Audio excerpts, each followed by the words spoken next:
Suzanne Collins was flipping through channels one night when she came across a reality television show and, on a separate channel, news coverage of the Iraq War. In that moment, she wondered what it would be like if there was a reality television show that forced people, specifically children, to fight to the death. And thus, The Hunger Games was born.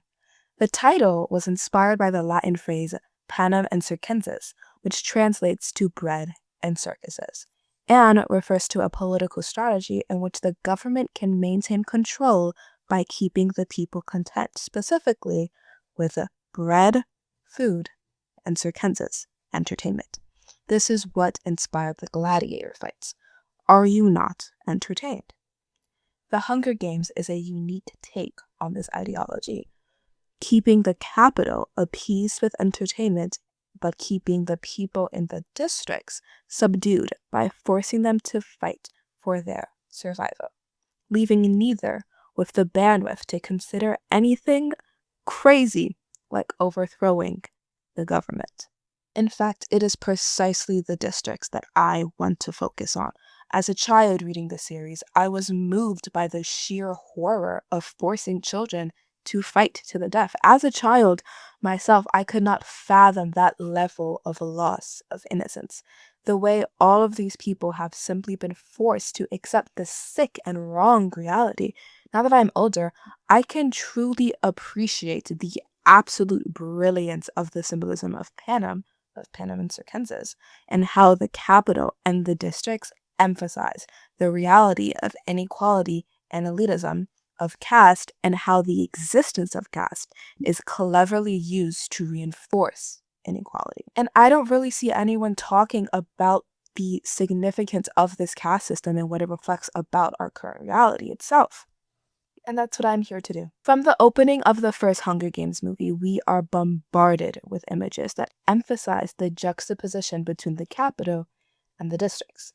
The poverty we see in District 12 is not only reminiscent of the arena that we will see later, but it is shocking to see that these people coexist, albeit separated by distance and other invisible forces, the capital and the districts. Seeing Effie walk through 12 in her getup, the ship, the peacekeepers, the glamour of the interview with the game maker versus Katniss's reality back home, the message is clear.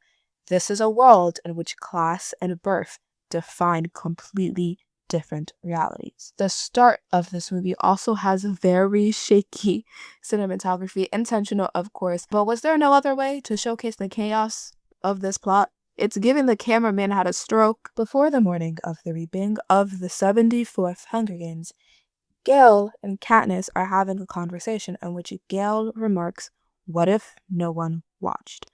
With A Ballad of Songbird and Snakes, the prequel that covered the 10th Hunger Games and the story of a young President Snow, we know this. At first, they didn't watch. The ratings were incredibly low until Snow had the idea to sensationalize the games, give people something to root for in order to capture their attention. Now we know this about Snow. He did not believe in the games. This is important because there are those who believe in the games. In Sunrise on the Reaping, which is the prequel about Haymitch and his games, a younger Effie tells Haymitch she believes in the games. She believes they are necessary for the greater good. The capital believes in them. Snow does not, and he did not. He cheated to save Lucy Gray. He doesn't care if the games are fair or as fair as they possibly could be, nor does he necessarily view them as a punishment, because he doesn't view the kids of the districts as people. He views the games as entertainment. They are more than enforcing the oppression of those who live in the districts. That is already achieved through other means, the constant monitoring, the lack of resources, the poverty, the hopelessness. No, the games are nothing more than a show of power, and thus entertainment for those who do matter. People will watch, not necessarily because there are sickos who want to watch kids die, but because it is human nature to want to bear witness to the worst of our instincts.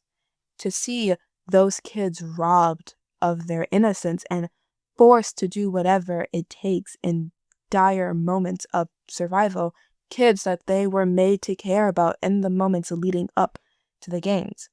It's Panem and Circenses. And since I've mentioned Gale, let me also say I cannot stand him. It makes me sick to my stomach that they took Finnick, but Gale gets to live. Why did they cut Madge from the book and keep him? Just to impose a love triangle? I hate love triangles. I didn't mind him that much in the books, but to make him a love interest, spare me. When Katniss is shopping in the market, she gets given a mockingjay pin, which later becomes the story's primary motif of rebellion. The product of genetically engineered jabberjays and mockingbirds, these birds manage to evolve and become their own thing, despite originally being a product of the capital. Katniss goes home to her sister and mother, and I must say the movie does a great job of depicting the familial relations in a very short amount of time. You can tell how close Katniss and Prim are, as Katniss comforts her after a nightmare in their first scene together, and also how absent their mother has been, forcing Katniss to step up. At the reaping, we see all of the kids, the potential tributes, walk up to the peacekeepers and get their fingers pricked. It is a constant surveillance state, not unlike our current reality, with the government having no respect for privacy and social media putting us on constant alert. Someone is always watching. The Capitol is always watching. And despite the fact that Prim is only 12, meaning her name is only in the shuffle one time, she is chosen. You could say the odds were really not in her favor. I know, I'm hilarious. As Prim walks up, we see her tuck in her shirt tail the way Katniss told her, highlighting her innocence. All she can do in that moment is remember what her big sister told her. Then, after Prim is called, Katniss, shocked and in dismay, goes and volunteers in her place. Peeta is called, and Katniss notes in the book that his brothers don't even bother to volunteer for him. The brothers that never appear in the film budget cuts, those wigs were expensive. Prim tells her maybe she can win as she says goodbye to her, and Katniss tells her mother she cannot go away the way that she did when their father died. She's all that Prim has left now. Then, with Gale, her mask slips, and we see how truly scared she is. The train, in all its luxury, it's a sick reminder that for those in the districts, the closest they will ever get to wealth is if they are literally on their way to die in the games. Or perhaps they will be the one out of everyone who wins. There's something interesting, I find, about how only one can win.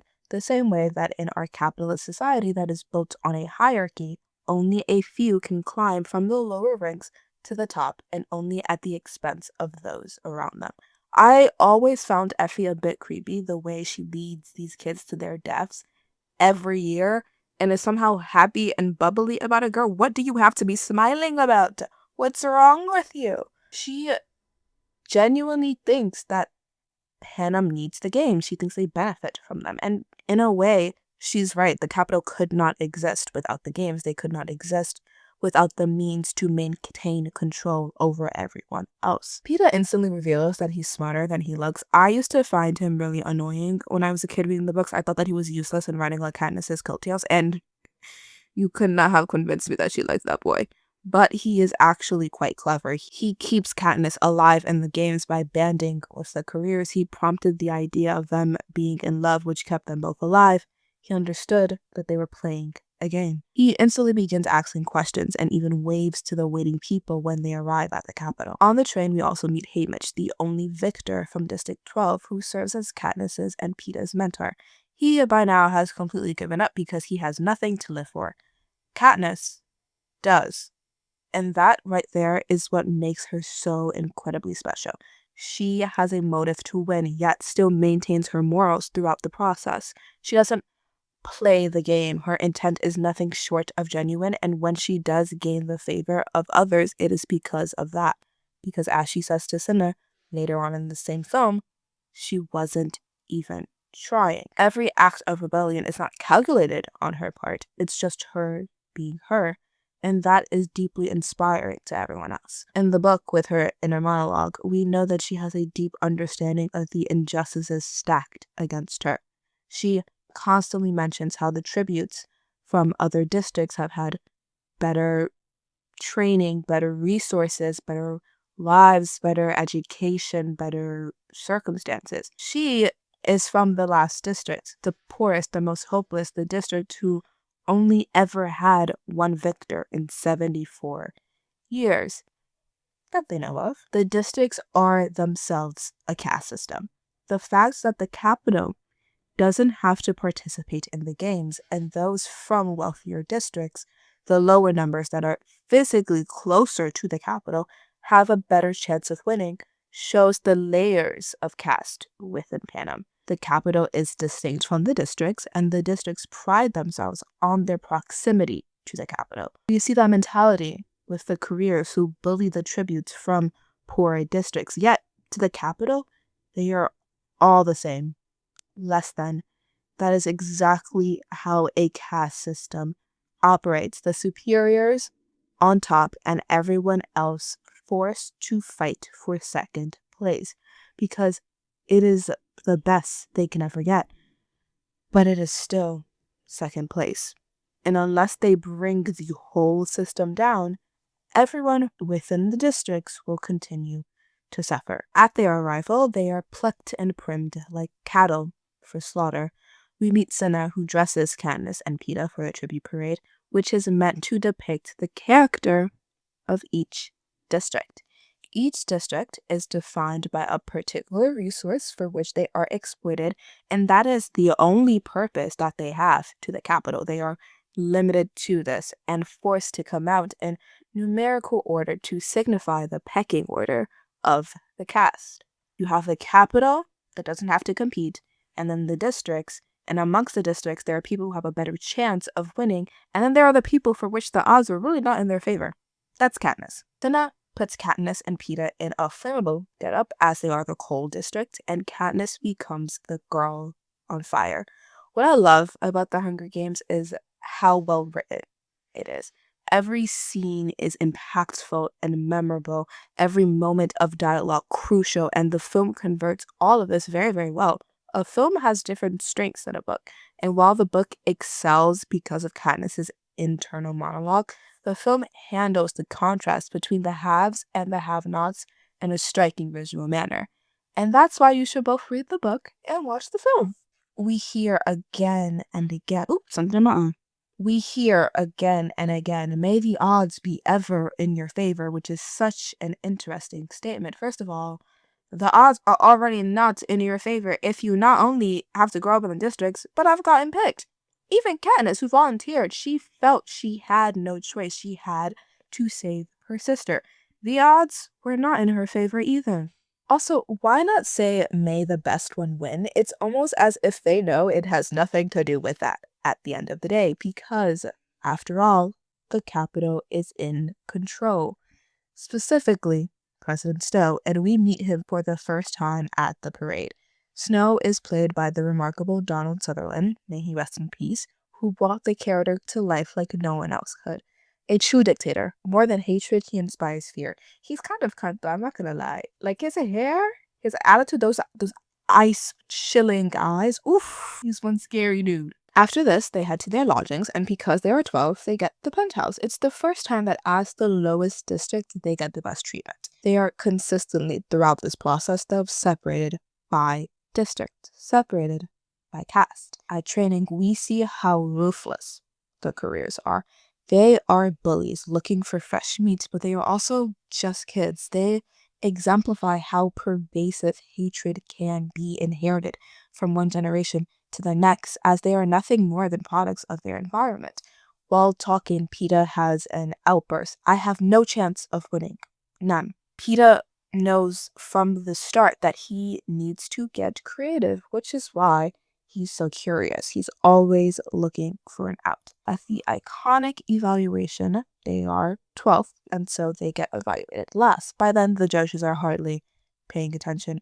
We see another act of rebellion as Katniss, fed up with the disregard, they're already forcing her to die. They can at least give her their intention that was the deal. Shoots an arrow through an apple of a roasted pig. Afterwards, she says, I just got mad. Katniss is driven by her emotions, by her passions, and that is what makes her so endearing. Because she is on the right side of history, it works out in her favor, as opposed to someone like Snow, who is the worst. Snow for sure sees himself in Katniss. He is furious with Seneca Crane for giving Katniss an 11, berating him and saying, why do you think we have a winner? Because of hope. But the caveat is there should be no actual hope. It should be nothing more than an illusion. He sees that Katniss is beginning to become a symbol, and he doesn't want that. He fears that. Someone like Crane, who like Effie probably does believe in the games, would see no problem with someone emerging as a clear winner or someone emerging as the one out of all, because that's what's supposed to happen in the games. But that wouldn't please Snow if that person ends up inspiring riots and rebellions, is it? Because Katniss is different in that regard. She is no ordinary victor. She is not like the others. She is only there to save her sister. That gives her a level of vulnerability and humanity that no one else has ever had. Something that can really inspire people to come out and protest, rebel. Another way in which the films differ from the books is that the books are entirely from Katniss's perspective. So we never get these scenes of Snow talking to Crane, or in the following movie, him and all of his discussions with Heavensby. We don't get that in the books. We only get what Katniss sees and what Katniss experiences. We only get what Katniss sees and what she experiences. Oh my gosh, English. At the pre-games interview, Peeta admits to having a crush on Katniss. This is the night before the games. Katniss is angry because not that long ago, he asked to train alone, and now apparently he has a crush. She tells Haymitch he made her look weak, and Haymitch responds, he made you look desirable, which in your case can't hurt. Peeta is so smart. He knew just what to do and at the right moment. This literally saves both of their lives. Just wait until if it weren't for the baby. I think another reason I didn't like him was because I thought maybe his crush on Katniss was just to win. But honestly, even if it was, so what? He saved her life. That's more than most people could say. The games begin. Every move is watched, just like it is back in the districts. I was always intrigued by the high school cafeteria dynamic that ensues in the games, with the careers being the popular kids and bullies. They really like to kill. How bizarre. When they chase Katniss through the river and forest, it is suspenseful every time I watch it. After this, Katniss is saved by Rue and then nursed back to health after she is bitten by, I'm forgetting what they're called. You guys know. Rue and Katniss communicate through the Mockingjays, a callback to their symbolism. When Rue dies, Katniss makes the same hand symbol her district made to her at the reaping. It is the moment that sparks rebellion across the districts, a reminder of unity, that they are all in this together. This is what it takes to truly rebel. When you have the numbers, you simply must realize them. It is fear, forced isolation, and suppression that makes that impossible for so long. That is what the Capitol does. But Katniss, without even trying, with simply her pure heart and passion and her desire to do good, that to her isn't even a desire, it just is. She is that spark of rebellion. She is the Mockingjay. Haymitch reminds Crane of exactly what Snow has already told him. If he said it once, he said it 1,000 times. I know he was sick of him. If you can't scare them, give them something to root for. Give them hope. Distract them with entertainment. Snow is not down with this. He doesn't like an underdog.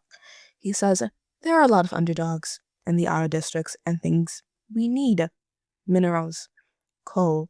It is a revealing statement. They do need the districts for their resources, but they do not need the people. Only their labor.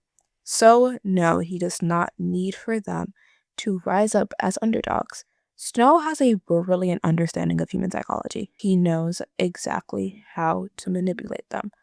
But in doing so, he forces human beings to act out of their innate nature. He forces them to be suppressed, which is not natural, and to be superior over others, which is also not natural.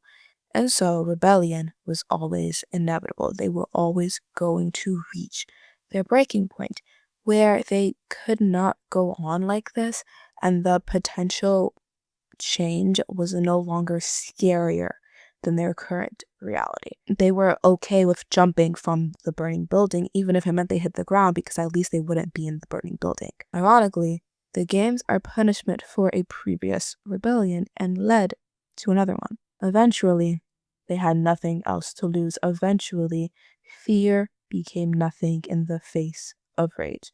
Eventually, the threat of the unknown was more enticing than what they were currently experiencing. What Haymitch says to Crane works. They make an announcement that there can be 2 winners of this Hunger Games if they are from the same district. Katniss reunites with Peeta. He is injured, and so she goes to the feast to get the medicine that he needs. It's a trap, of course, and she fights with Clove before Treese kills Clove to avenge Rue. Clove and her anger, her hatred, reinforced the theme of this hatred embedded amongst the cast. They have to keep them separated, and so they made them hate each other. They make them fight each other to the death, make it an us or them situation so that the hierarchy remains intact and nothing can truly threaten it. Clove says we killed Rue. We as in the careers, the higher caste, the more elite. It's crazy to think that they spend their entire lives training for the opportunity to kill people from the lower caste. Let that sink in.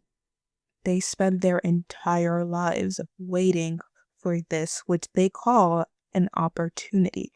That is so sick and twisted, and that is the amount of hatred that they are raised to have against people who happen to be born in a lower caste. They are forced to hate each other so they may not instead unite. This is a side note, but there's a moment where Cato kills a boy with his bare hands by snapping his neck with his bare hands.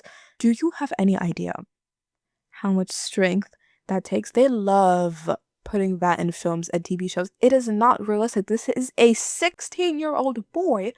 He does not have the strength to just snap someone's neck with his bare hands. After this, Foxface dies, and we have the finale. It's just them and Cato, and they are surrounded by Mutts who in the books resembled the fallen tributes, which is so sick and twisted. The games ensure lasting trauma for even those who walk away alive. No one wins the games.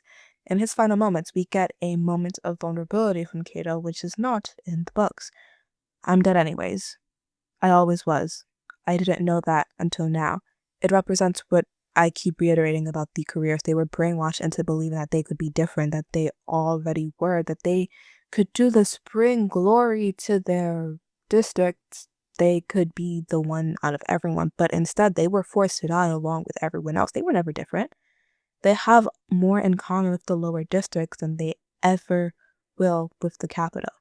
They thought that they could beat the system, that there was honor in it, but in reality, they were already losers. And so Cato dies, he falls into the mutts, and Katniss puts him out of his misery. And when the capital tries to force only one winner, reneging on their revision, just to show that they can, Katniss tells Peeta to eat the berries with her. They threaten suicide, and to prevent having no victors, they are able to both walk away. So the thing is, were they expecting, I assume they were expecting Peeta to kill himself to save Katniss.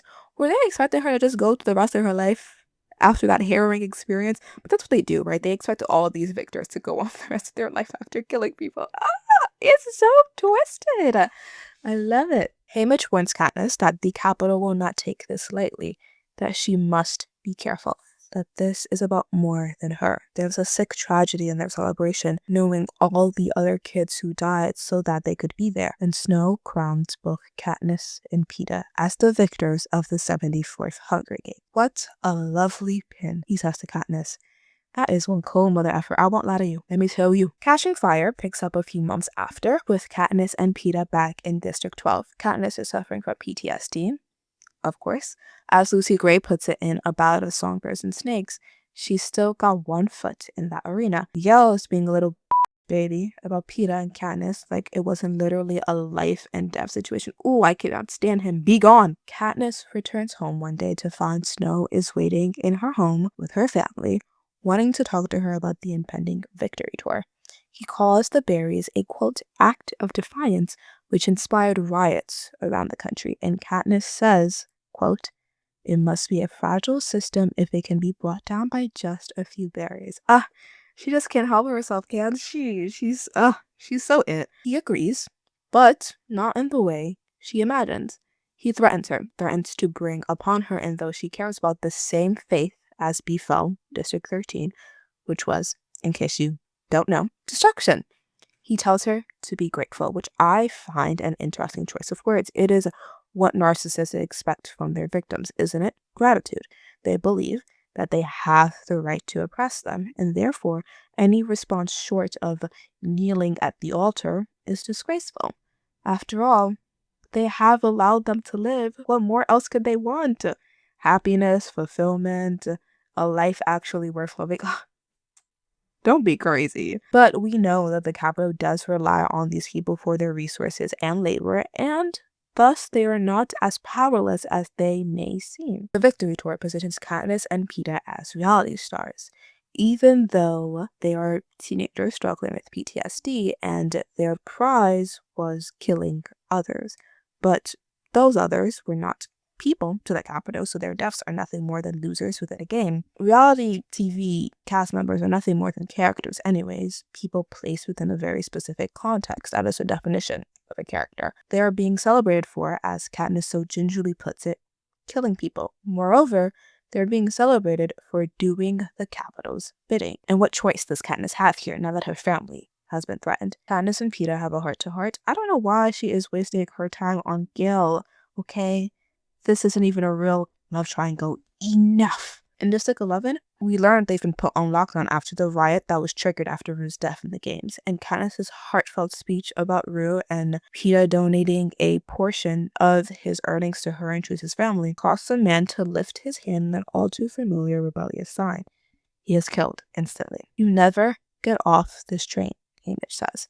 It never ends. The Capitol will continue to wield power and control over you. There is no escape, and that lack of hope is precisely what they exploit. A little girl says to Katniss, one day I'm going to volunteer, just like you did. Throughout the nation, the rebellions are not stalling. It's as if Katniss's sheer presence is igniting something nationwide. Snow's granddaughter, his own granddaughter, admires her. Katniss and Peeta decide they need to get married in order to appease the Capitol, and he proposes to her on the tour. At the President's Place, the sharp contrast between them and everyone else is on full display. Peeta has a moment where he's appalled by a drink that forces people to throw up so that they can eat more when the people they know back home are starving. Katniss and Peeta meet Heavensbee, the new game maker.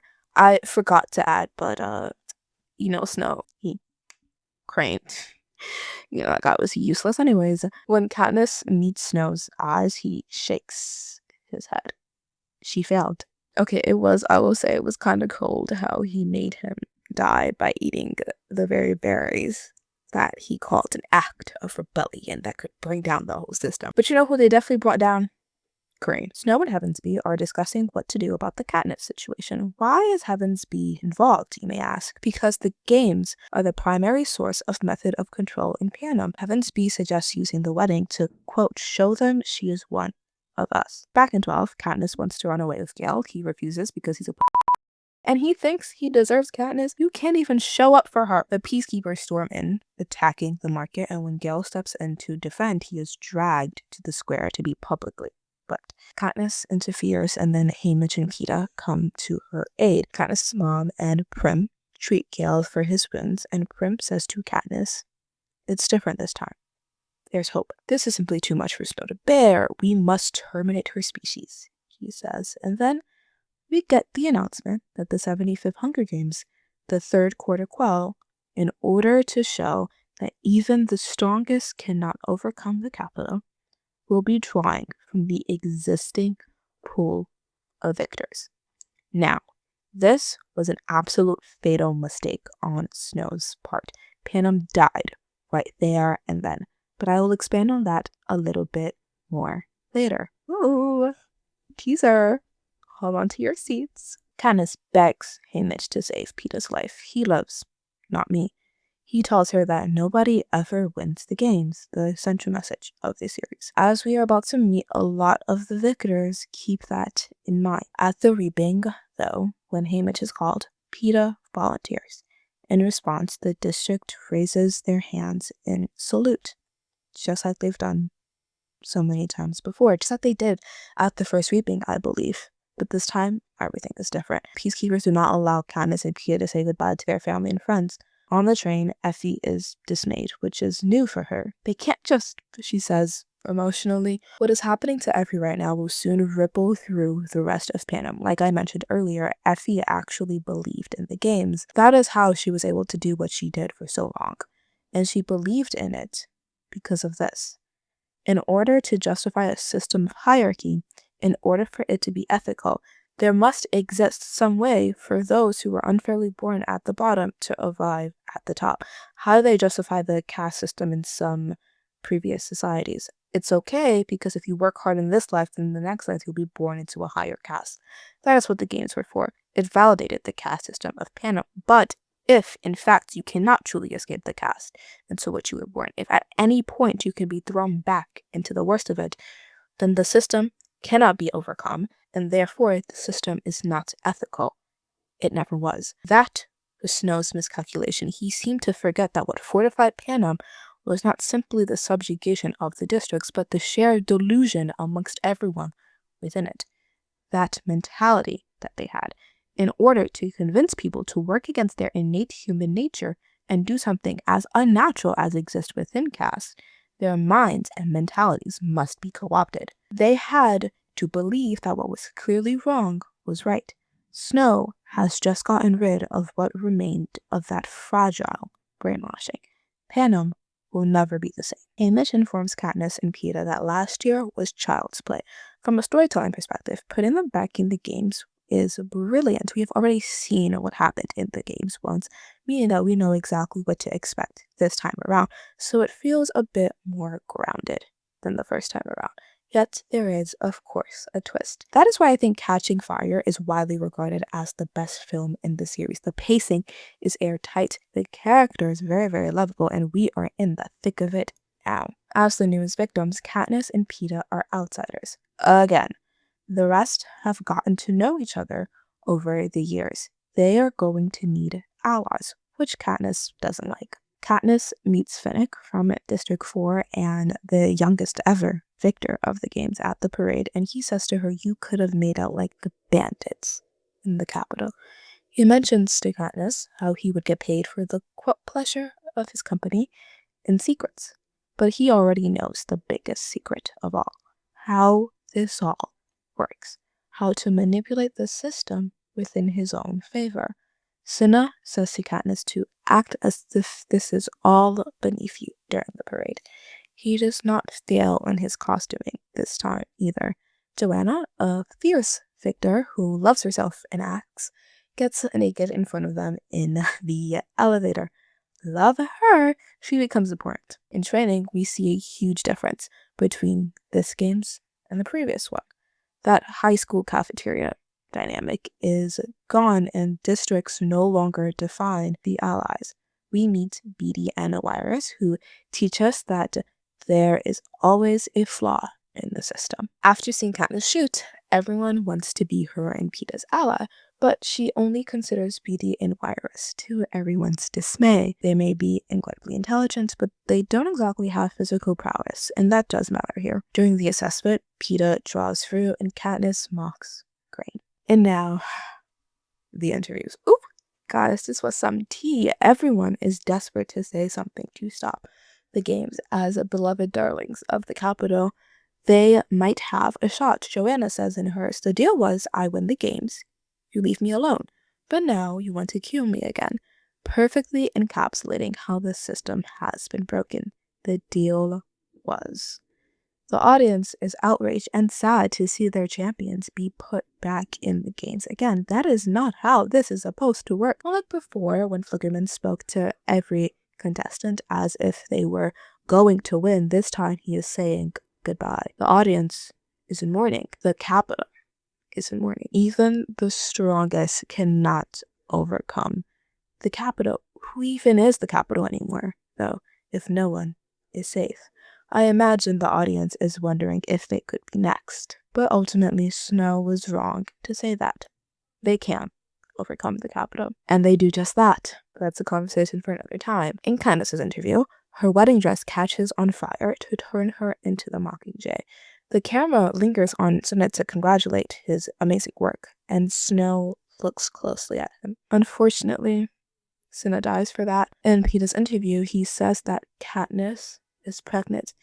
If it weren't for the baby, which really gets the crowd going. How brilliant is that lie? It isn't enough though. The games commence. Katniss and Peeta say goodbye to Haymitch and Effie. Effie tells them they deserved better. Katniss says to Haymitch, "Remember our deal," and he says, "Remember who the real enemy is." It's a brilliant line. But there can only be one mentality is very important in maintaining a caste hierarchy. There is no solidarity.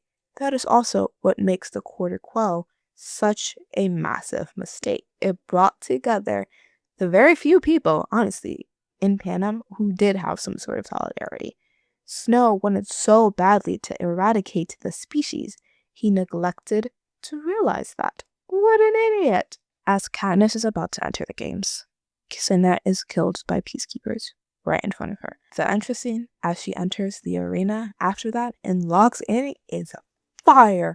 It's also a demonstration of how being forced into survival mode easily prevents her from acknowledging and acting on a tragedy that ensued right before her eyes. It's exactly how the games have been used for decades. Finnick reveals he has the ally bracelet, presumably from Haymitch. He straight up says to Katniss he doesn't care about any of them, the rest of the tributes, that is. He saves Peeta's life after he hits the force field. There is a scene of Snow's granddaughter admiring Katniss and Peeta. She says, "One day I want to love like that." Interestingly, she doesn't say I want to be loved like that. She says I want to love like that. That's the type of love that Katniss and Peeta inspire. Aw, I'm getting emotional. Katniss still doesn't trust Finnick, and honestly, I kind of get it. But as he reminds her, he saved Peeta's life. So, girl, come on now. She can tell, though, that something is going on that she is not privy to, and she is not down for that. At night, they get a package that allows them to get water from the trees. Then they are attacked by poisonous fog. Peeta is struck down and Katniss is frantic, knowing she cannot carry him, and Finnick is carrying Mags. Mag sacrifices herself. And the three of them make it out. They realize that the water heals them. Katniss expresses her condolences for Max, but Finnick responds she was never going to make it. It's a reflection of his broken spirit. They are attacked by monkeys, and a morphling sacrifices herself to save Peeta.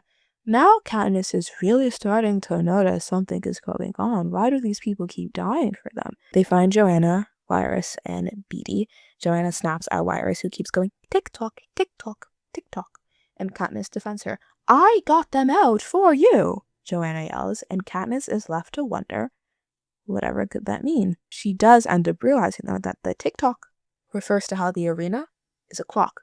At every hour, there is some sort of horror, but it stays within its wedge, its section of the clock. Heavensby, however, immediately spins them around the career's attack and kill Virus.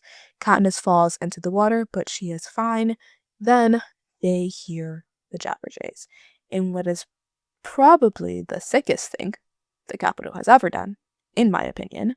The birds are screaming in the voices of their loved ones. And remember, Jabberjays repeat. Joanna remarks that there is no more love she loves and screams into the sky, "You can't put everyone in here." It's funny and true. The illusion over the Capitol is well and truly shattered. Beetee has formulated a plan to electrocute the remaining careers. Part of the plan is, for some reason, to separate Katniss and Peeta, which they're not essentially down with, but eventually they agree. Peeta tells Katniss, if you die, I have nothing. Interesting, because earlier in the film he was talking about his family, but he cares about them. She's his family now, or something. And now we have arrived at the end of the 75th Hunger Games, and, as it turns out, the end of the games forever. Joanna and Katniss go into the forest to take the wire. Joanna attacks her and cuts out her tracker. Katniss goes back looking for Peeta and finds Beetee hurt. Finnick comes up but doesn't see her, so she draws her arrow on him, still not trusting him. But then he does see her and tells her, remember who the real enemy is. Just like Haymitch says. This stuns Katniss and she lowers her arrow, but she's not too stunned to do what she does next. What Beetee was really trying to do was electrocute and short out the force field. She ties the wire to her arrow and fires it into the sky. When the lightning strikes the tree, it travels through the wire, blows up the force field, and the arena is destroyed. Katniss lies on the ground, injured by the lightning, but then she's taken out of the arena. She awakens to Haymitch, Plutarch, and Finnick speaking nearby. She goes to attack Haymitch, asking, why are you with them? Plutarch Heavensby informs her, this is the rebellion, and you are the Mockingjay. She asks for Peeta and is told that the capital has him and Joanna. Angry at Haymitch for, in her opinion, reneging on his promise, she attacks them and they sedate her. She wakes up again to Gale telling her that they are in District 13, which does exist, and that there is no District 12. And that is how Catching Fire ends, with Katniss looking directly into the camera. And the rebellion begins. Oof! I get chills. So, for this video, I'm only going to cover the first two films. I would tell you this elaborate argument about how this video is focused on the mechanisms of the caste system, and the first two films are more clearly focused on that, but the reality is I just couldn't bear to make this video any longer than it currently is. So, I will cover Mockingjay Part 1 and Part 2 in Part 2 of this video.